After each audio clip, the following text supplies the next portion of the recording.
And I guess we're going to find out just how well Ohtani can block out noise for the first time in his career. Negative noise, right? I mean, there's always been people pulling him in so many different directions. I know he is active on Instagram, or he's out there, and he'll see all the memes and all the jokes, and the fact that there is a guy, and honestly, a guy named Betts in front of him in the lineup, and so I hadn't thought about that.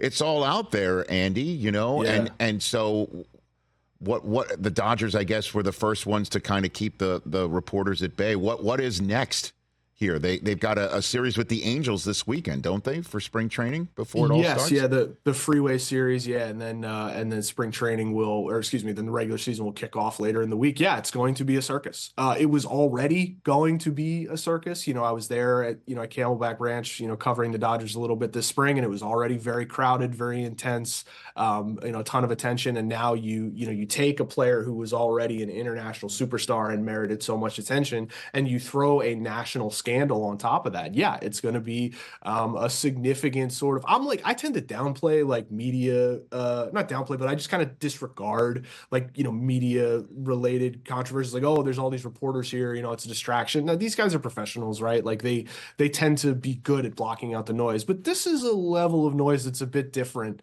than just, a bunch more reporters there asking you about, going 1 for 4 instead of 3 for 4. It's, I think it's going to be, a bit more of a challenge than it would have been just in a normal season.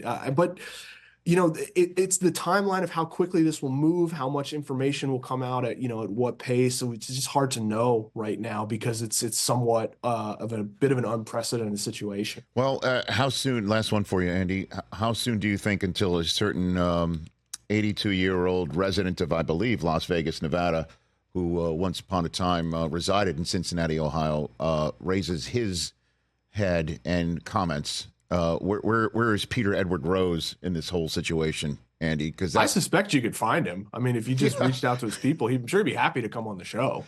That's an interesting thought. But don't you think he's got some thoughts? And I think even though it's patently unfair to say that this is exactly what Ohtani has done, but there's so many unanswered questions, and nature abhors a vacuum. When is he going to pop up?